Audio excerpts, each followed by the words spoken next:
So guys welcome back to micro classes. हमारी Meerut university और Saharanpur university की बीएड की क्लासेस चल रही हैं। आज का हमारा सब्जेक्ट है फिलोसफी की है 21वीं क्लास है।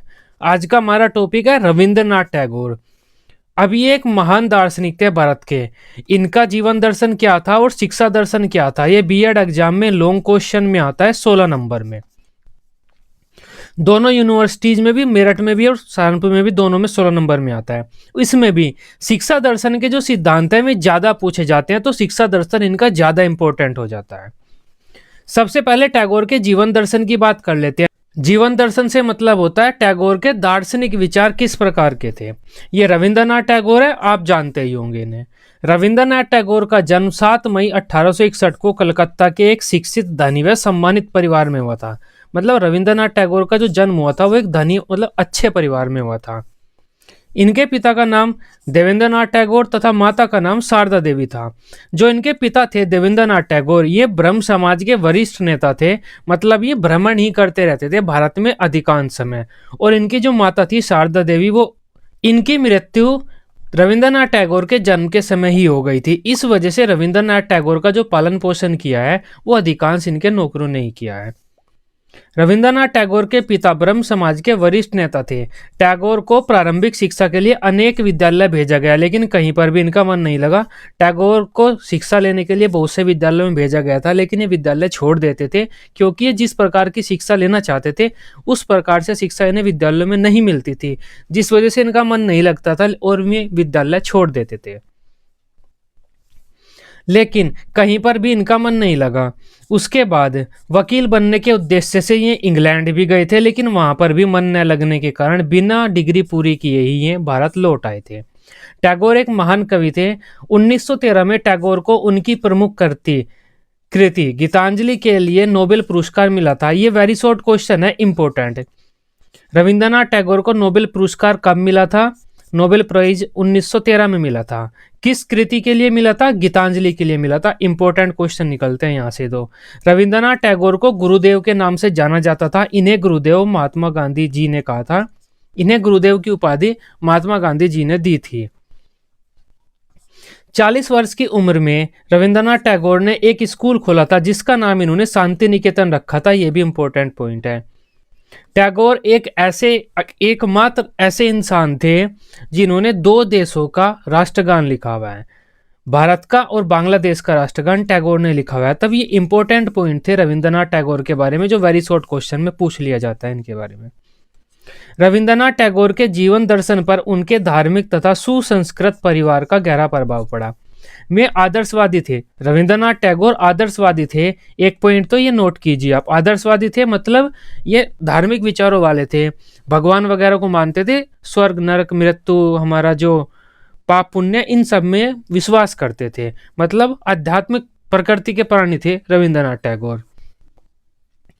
तथा टैगोर ने सत्यम शिवम सुंदरम जैसे आध्यात्मिक मूल्यों में विश्वास रखते हुए आध्यात्मिकता को जीवन का लक्ष्य माना।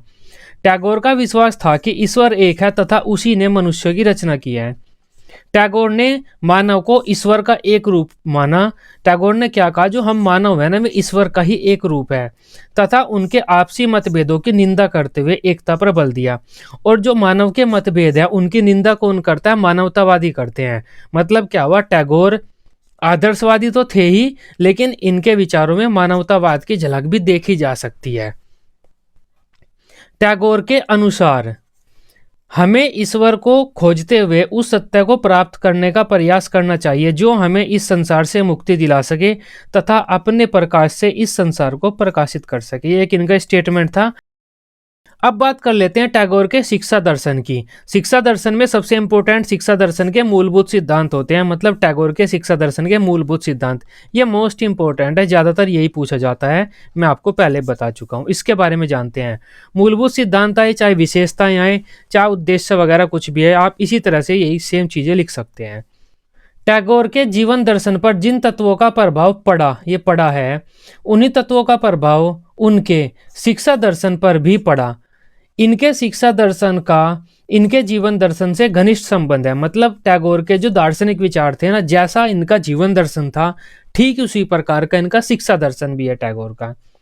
टैगोर के शिक्षा दर्शन पर इनके परिवार के अतिरिक्त कुछ पाश्चात्य दार्शनिकों जैसे रूसो, फ्रोबेल, डीवी आदि के विचारों का भी प्रभाव पड़ा। इन सभी को हम पढ़ेंगे। रूसो, फ्रोबेल और जॉन डीवी, इन सभी को हम आगे पढ़ेंगे क्योंकि ये इंपॉर्टेंट दार्शनिक थे। टैगोर के शिक्षा दर्शन में हमें आदर्शवाद, प्रकृतिवाद और मानवतावाद की झलक देखने को मिलती है। आदर्शवाद के बारे में भी हम जान चुके हैं और मानवतावाद के बारे में भी जान चुके हैं। प्रकृतिवाद के बारे में भी हम आगे पढ़ लेंगे। टैगोर के शिक्षा दर्शन के जो मूलभूत सिद्धांत हैं वे निम्नलिखित हैं। ये पेपर में आते हैं। ये 12 हेडिंग है, इनमें से 10 तो आपको पेपर में लिख कर आनी होगी। सबसे पहला पॉइंट है हमारा प्रकृति की गोद में शिक्षा। टैगोर शिक्षा का जो संस्थान है हमारा इस प्रकार मानते थे कि वह नगरों से दूर होना चाहिए, प्रकृति की गोद में होना चाहिए, मतलब प्राकृतिक वातावरण में होना चाहिए। ठीक इसी प्रकार के विचार हमें हमारी वैदिक सभ्यता में भी देखने को मिलते हैं, क्योंकि वैदिक सभ्यता भी आध्यात्मिक ही थी उस टाइम पर, और टैगोर के विचार भी आध्यात्मिक ही हैं। इस वजह से टैगोर की ये जो एक सिद्धांत था ना, प्रकृति की गोद में शिक्षा, ये कहीं ना कहीं उनके आध्यात्मिक विचारों से प्रभावित था। टैगोर ने प्राचीन भारतीय आदर्शवाद को बढ़ावा देते हुए शिक्षा की व्यवस्था नगरों से दूर प्रकृति की गोद में करने का सुझाव दिया। उनके अनुसार बालकों की शिक्षा नगरों से दूर प्राकृतिक वातावरण में होनी चाहिए। प्रकृति के साथ संपर्क स्थापित करने में बालकों को आनंद की अनुभूति होती है। नेक्स्ट हेडिंग है इनकी शिक्षा में स्वतंत्रता। अब देखो, शिक्षा में स्वतंत्रता कौन प्रदान करता है? शिक्षा में स्वतंत्रता प्रकृतिवादी प्रदान करते हैं। इसका मतलब क्या हुआ? जो टैगोर के शैक्षिक विचार थे उन पर अध्यात्मवाद, प्रकृतिवाद और मानवतावाद तीनों का प्रभाव पड़ता हुआ दिखता है हमें। टैगोर ने कहा कि जहां स्वतंत्रता तथा विकास नहीं है वहां जीवन नहीं है। इसलिए शिक्षा प्राप्त करते समय बालक को स्वतंत्रता मिलनी चाहिए। शिक्षा प्राप्त करते समय छात्र पर कम से कम प्रतिबंध लगाने चाहिए। विद्यालय को चाहिए कि वह बालक को विभिन्न क्रियाओं को करने के लिए स्वतंत्र वातावरण प्रदान करे। स्वतंत्रता तथा प्रसन्नता के साथ अनुभव द्वारा सीखना टैगोर की शिक्षा के आत्मा तथा हृदय है। एक तो स्वतंत्रता, दूसरा अनुभव द्वारा सीखना, मतलब हंसते हंसते अनुभव द्वारा सीखना टैगोर की जो शिक्षा है उसके आत्मा तथा हृदय है। इस प्रकार टैगोर के शिक्षा दर्शन में हमें प्रकृतिवाद की झलक भी देखने को मिलती है। ये बात भी आ गई। नेक्स्ट हेडिंग की बात कर लेते हैं हम, शिक्षा का माध्यम मातृभाषा। टैगोर ने भी महात्मा गांधी की तरह ही शिक्षा का माध्यम मातृभाषा माना। टैगोर ने बालकों की शिक्षा का माध्यम उनकी मातृभाषा को माना है। इस संबंध में टैगोर ने कहा है कि कोई भी राष्ट्र सर्वोत्तम शिक्षा केवल अपनी मातृभाषा के माध्यम से ही दे सकता है। विदेशी भाषा के माध्यम से चिंतन मूल्यों की प्राप्ति नहीं होती बच्चों को, और मौलिकता को प्रकट करने भी उन्हें कठिनाई होती है। टैगोर ने अंग्रेजी का पूर्ण रूप से विरोध तो नहीं किया, परंतु शिक्षा के माध्यम के रूप में उसे नहीं स्वीकारा। नेक्स्ट हेडिंग है हमारी, बालक का चहुमुखी विकास। ये भी महात्मा गांधी जी से ही मिलता जुलता है। महात्मा गांधी जी भी बालक का सर्वांगीण विकास करना चाहते थे। टैगोर ने शिक्षा के द्वारा बालक के चहुमुखी विकास पर बल दिया, बल है ये। उन्होंने कहा कि शिक्षा के द्वारा व्यक्ति की सभी जन्मजात शक्तियों का विकास करके उसके व्यक्तित्व का सर्वांगीण विकास किया जाना चाहिए। टैगोर ने शिक्षा को बालक के शारीरिक, मानसिक, आर्थिक, नैतिक, आध्यात्मिक तथा धार्मिक विकास का साधन माना। टैगोर के अनुसार एक स्टेटमेंट है, ये लिख सकते हैं आप, सर्वोच्च शिक्षा वही है जो संपूर्ण दृष्टि से हमारे जीवन का सामंजस्य स्थापित करती हो। नेक्स्ट हेडिंग है राष्ट्रीय शिक्षा। ये भी महात्मा गांधी जी से मिलता जुलता है। महात्मा गांधी जी भी शिक्षा के द्वारा राष्ट्र की जानकारी देना चाहते थे तथा बालकों में राष्ट्र प्रेम की एक जो भावना होती है उसको जागृत करना चाहते थे, और यही कुछ मिलते जुलते विचार हमें टैगोर की शिक्षा में भी देखने को मिलते हैं। टैगोर के समय भारत पर अंग्रेजों का शासन था। उस समय की शिक्षा की व्यवस्था अंग्रेजों के द्वारा की जा रही थी, जो भारतीय दृष्टिकोण को ध्यान में रखकर नहीं की जाती थी, बल्कि अंग्रेज अपने अनुसार विदेशी दृष्टिकोण को ध्यान में रखकर उस टाइम भारत की शिक्षा की व्यवस्था करते थे।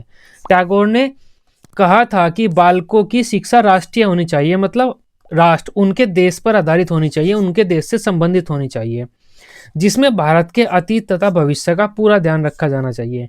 इस प्रकार टैगोर ने छात्रों को अपने देश से संबंधित शिक्षा प्रदान करने पर बल दिया।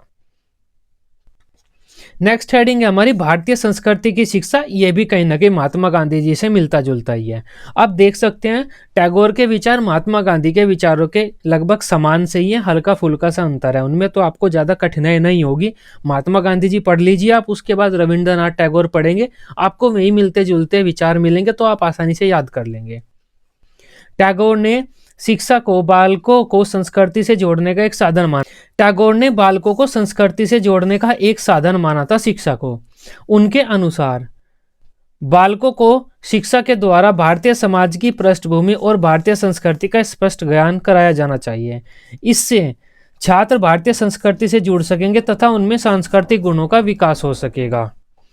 नेक्स्ट हेडिंग है हमारी कलात्मक शक्तियों का विकास। कलात्मक शक्ति मतलब आर्टिस्टिक, हमारी ड्राइंग वगैरह करनी, एक्टिंग वगैरह करनी, अभिनय वगैरह करना आना चाहिए बच्चों पर।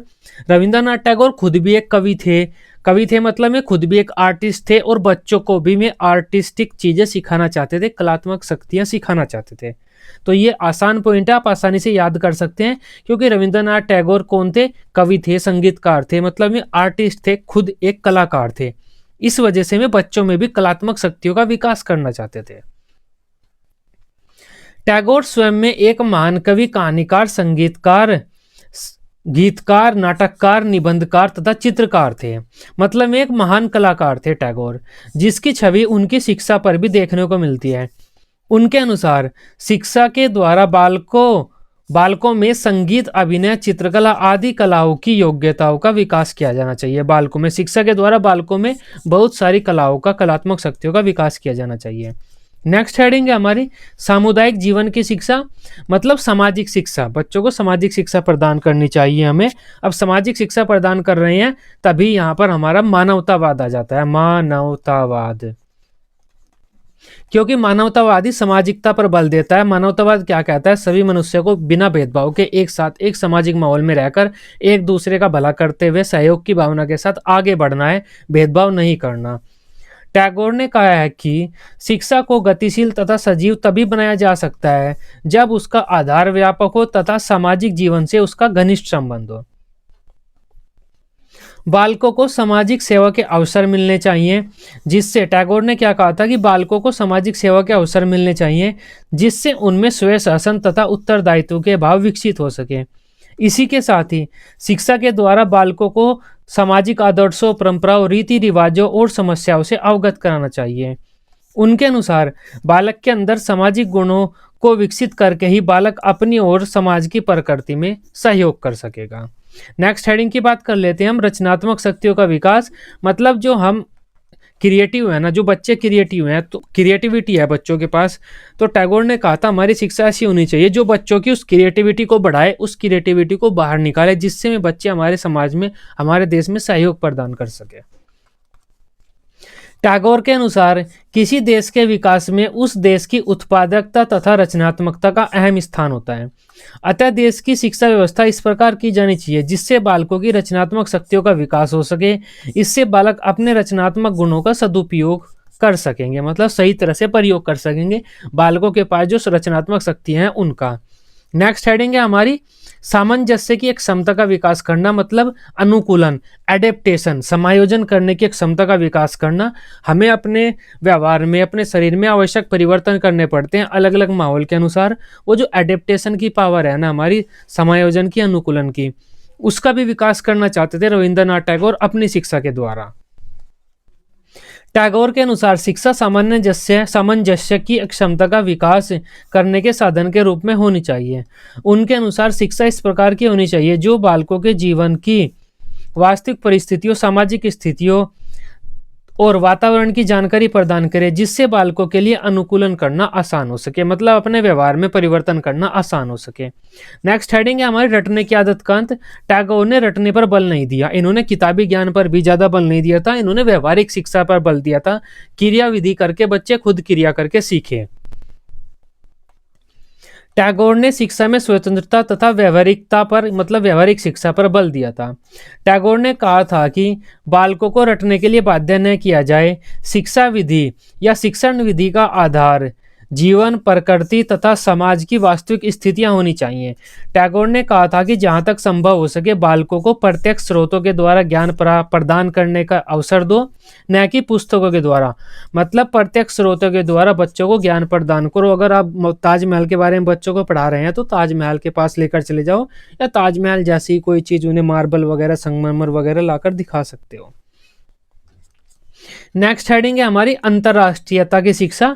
यहाँ पर भी हमें कहीं ना कहीं मानवतावाद की झलक देखने को मिलती है। टैगोर सभी इंसानों को एक साथ मिलकर जुलकर रहने की बात कहते थे कि आपस में लड़ाई झगड़ा मतभेद में मत रखो, एक साथ रहो। वही अंतर्राष्ट्रीयता की भावना हमें यहाँ पर भी देखने को मिलती है। टैगोर ने शिक्षा के द्वारा अंतर्राष्ट्रीयता की भावना के विकास पर बल दिया। उनके अनुसार शिक्षा के द्वारा बालकों में मानवता की भावना को विकसित किया जाना चाहिए, जिससे सभी व्यक्ति एक दूसरे के साथ भेदभाव मिटाकर एक साथ खुशी से रहें, आपस में भेदभाव व मतभेद न हो। नेक्स्ट बात कर लेते हैं हम टैगोर की शिक्षा के उद्देश्य। अब ये शिक्षा के उद्देश्य आसान है, आप पहले ही पढ़ चुके हैं इन्हें। शिक्षा के जो हमारी जनरल शिक्षा के उद्देश्य होते हैं उसमें ही आप ये लिख सकते हैं। अगर आपसे पूछा जाता है टैगोर की शिक्षा के क्या उद्देश्य थे, सबसे पहला तो शारीरिक विकास, की बालकों का शारीरिक विकास करना है हमें। मानसिक विकास मतलब बौद्धिक विकास करना है। नैतिक व चारित्रिक विकास करना है। आध्यात्मिक विकास करना है। आध्यात्मिकता के बारे में आप यहाँ पर आदर्शवाद की बातें लिख सकते हैं। सामाजिक विकास करना है। सामाजिक विकास के बारे में तो हम अभी पढ़ चुके हैं। भेदभाव का अंत करना है, उसके बारे में भी हम पढ़ चुके हैं। अंतर्राष्ट्रीयता का विकास करना है, वो भी हम पढ़ चुके हैं। सामंजस्य की क्षमता का विकास करना है, उसके बारे में भी हम पढ़ चुके हैं। कलात्मक शक्तियों का विकास करना है, उसके बारे में भी अभी हमने पढ़ा है। रचनात्मक शक्तियों का विकास भी अभी हमने पढ़ा है। तब ये रविंद्रनाथ टैगोर की शिक्षा के उद्देश्य थे। अब बात कर लेते हैं टैगोर के अनुसार, रविंद्रनाथ टैगोर के अनुसार शिक्षण विधियां। सबसे पहले तो भ्रमण विधि हो जाती है, क्योंकि भ्रमण करेंगे, अवलोकन करेंगे, करके सीखेंगे। स्रोत विधि हो जाती है, ये भी हमने पढ़ लिया है। स्रोत विधि मतलब जब मैंने ताजमहल का उदाहरण दिया था कि हमें किताबी ज्ञान नहीं, स्रोतों के द्वारा बच्चों को ज्ञान देना है, ये रविंद्रनाथ टैगोर ने कहा था। इन्होंने वाद विवाद विधि, प्रश्नोत्तर विधि और क्रिया विधि मतलब कर कर सीखने पर बल दिया। ये रविंद्रनाथ टैगोर के शैक्षिक विचार थे, उनकी शिक्षा थी किस प्रकार की होनी चाहिए। रविंद्रनाथ टैगोर की जो शिक्षा दर्शन के सिद्धांत थे वे इंपॉर्टेंट है, उनके बारे में मैंने 12 हेडिंग आपको बता दी, जीवन दर्शन भी बता दिया। रविंद्रनाथ टैगोर के बारे में पेपर में इतना ही आता है। आई होप रविंद्रनाथ टैगोर के बारे में अब आप समझ पाए होंगे, उनके शैक्षिक विचार, दार्शनिक विचार किस प्रकार के थे। वीडियो आपको अच्छी लगी हो, आप इसे अपने बीएड ग्रुप में शेयर कर सकते हैं, लाइक कर सकते हैं। बीएड की सभी सब्जेक्ट की डेली रेगुलर क्लासेस लेने के लिए आप इस चैनल को सब्सक्राइब कर सकते हैं। Till then, bye bye, take care.